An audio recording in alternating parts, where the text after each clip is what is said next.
G'day, my name is David and I love my gardening. I'm going to do a update on my indoor grow setup of my seedlings for this spring in Melbourne. It is now 4 weeks, 28 days since I planted the seeds. And check out these beauties. Tomatoes are going great guns. 28 days after planting. Some onions and basil growing in the back there. More tomatoes here, different varieties. It's my jalapenos.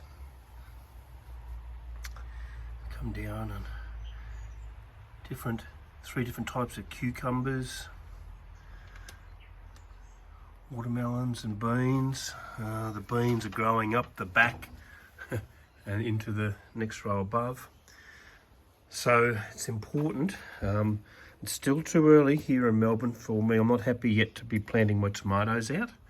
But what I do is it's important now to transplant these, because the little pods that these are in, they'll very quickly exhaust the minerals and etc. that are in there, and we don't want to stunt these. But what I want to do is improve their growth and build up their root system before I transplant them out. So I'll show you what I'll be doing today, but essentially I'll be popping these out of the pods. I'll be putting them into a slightly bigger pot, and I will be burying them up to about here in the soil. And where you have all these little furry hairy bits, you'll get roots come out of these. The more roots you can get, the healthier the plant when you transplant it out. The more it can absorb out of the soil around it, more nutrients it can take up, the healthier the plant, the bigger the crop. Well, that's what I believe anyway, and that's the way I've been doing my tomatoes for years, and it works for me. So I'll take you through this step today. These guys really need to be transplanted out. Nice thick, healthy stems, ready to be put into the next size pot and upgraded. So I'll take you through how I do that today. So there's going to be a few things that you're going to need to get ready for when you transplant your tomato seedlings into bigger pots. So these are the things that I have. Just set up a table, and I've got some pots that are from they're a bigger cell size, so I can plant the tomatoes in deeper, give them a lot more room to expand their roots. I've set up a bucket here, and in this we use a specific seed and cutting premium potting mix. This definitely makes a difference. Hunt this down and get it. I get this from my Bunnings store. I find that this works really well. I mean, mucking around with compost and other things, you just the fineness of this for the seeds to grow in, it's just ready to go. It just makes it so much easier. I don't muck around with, even though I've got heaps of homemade compost, I just find that consistently this is great. It's got a number of different things in here, water crystals and trace elements and everything. The seeds really go well, so spend the couple of dollars for this to make your life easy. Tags. I don't always get this right, but have plenty of tags, permanent marker when you start transplanting.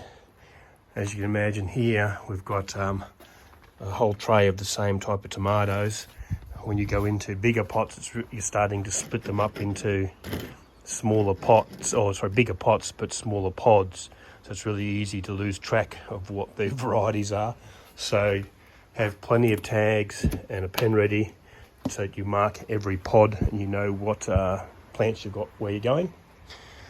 When you do the transplant, the very first thing you're going to need after you've transplanted them into the bigger cells is you're going to need to give them a good water, a good drench. And I have a secret, a three-way mix, but I'm going to share that secret with you. So into a 9-litre watering can, I put three things. The first is some just all-purpose soluble fertilizer. So this is meant to be mixed in a watering can. So I put a heaped teaspoon of that in. The second thing I put in there is magnesium, more commonly known as Epsom salts. Excuse me. Go to your local, you can get Epsom salts, you can get them in the grocery store. I got this, it's a really large bucket. I actually picked this up at Costco. So it's a 3.7 kilo bucket. And I put a good heaped teaspoon of that into there, basically a tablespoon of that, tablespoon of the Thrive. And the third thing I use, this looks like a rock, but it's not, is gypsum. So you can buy bags of gypsum at your local nursery centres. It's usually a powder. My bag got wet and it's turned into rocks. So I'll grind up a knob half the size of that, so a good tablespoon of gypsum into the watering can. I give it a good stir. So all of these things have essential parts to play. The magnesium is good for promoting the greenness in the leaves, getting your chloroform and etc. growing, so it just gives you good healthy leaves and root growth. The Thrive obviously stimulates the roots and gets some new growth going, and gypsum is a soil sweetener.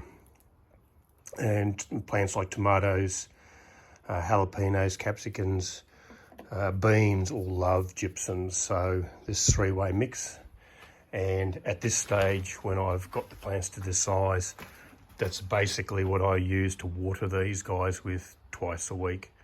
Every 3 to 4 days they get a belt of that three-way mix. So let's start. I'll show you the next process of potting out. So one of the things that you'll notice, well, I've noticed when I look at these plants, for the most part they don't look too bad. You can see these yellowing. So that's a sign that there's a little bit of a nutrient deficiency, which is what I would expect once these plants have used up the goodness in the soil. So it's a good time to tell. You can tell it's time to transplant these before they get too stressed. But that is a sign that it's used up all the goodness that's in those little pods. I've popped out a tomato here. So I actually just use one of my little naming tags to gently go around the outside of the pods to loosen the soil, and then you can gently grab the plant by its stem and pull it out of its pod. So I'm going to be transplanting into these trays. And what I do is I put in, I cover the bottom, because as you can see here on this seedling, the roots are all out to the outside of they filled the pod, they filled the cell there. So I don't want roots being in contact with the very bottom at this stage. So I want to give some about 3/4 of an inch of soil in here, just to cover the bottoms, so that the roots have got new nutrients to draw on. I then gently take my plant, pop it in the pod, and you'll notice that has gone a fair way down, and that's exactly where I want it to be. So I'll stand this upright and we'll add our soil around this, and we'll go up and around the stem of the tomato plant. And what will happen is that stem will now shoot new roots out of that stem and into that soil, and increase the root mass, and make a really terrific tomato plant when we plant it out. And while it is a little bit yellow now, once I give it a belt of the secret three-way mix that I told you about earlier, and we get that back in under the grow lights, that will look amazing in another 7 days time. So I'll continue potting these out and show you what that looks like next. So this is the original plants sticking high above the ground, and these are the repotted ones, and we've essentially buried them up to this point here, so past the first leaf and into the second leaf. So the soil is up to that height, nice and deep. Just the top leaves showing out. We'll give this a good soak and it'll be ready to go back in the indoor grow setup, and probably in about another 3 weeks time we will upgrade them to an even bigger pot before we plant them out in another 4 weeks time. Looking good. Okay, now we've repotted everything. This is a little bit later on the same day, so lunchtime I repotted all of my tomatoes, and this is what they look like once they've been repotted.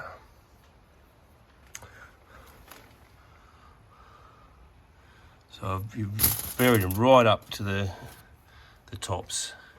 It looks harsh, looks extreme, but take my word for it, these will look absolutely amazing in another few days.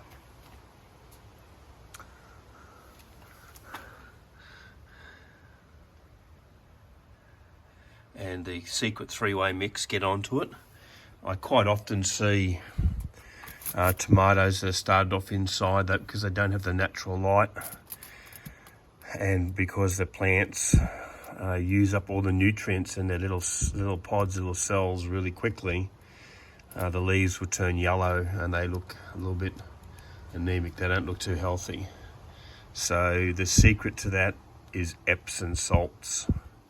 The magnesium in it it just helps green up the leaves, fix up the deficiency, but that little bit of gypsum, which sweetens the soils, tomatoes love that, and a little bit of soluble fertilizer. These tomatoes will be green as green in another week's time. So I shouldn't need to replant these. These should be ripe for about another 14 to 21 days, at which time we'll be looking at planting these out. So thanks for watching.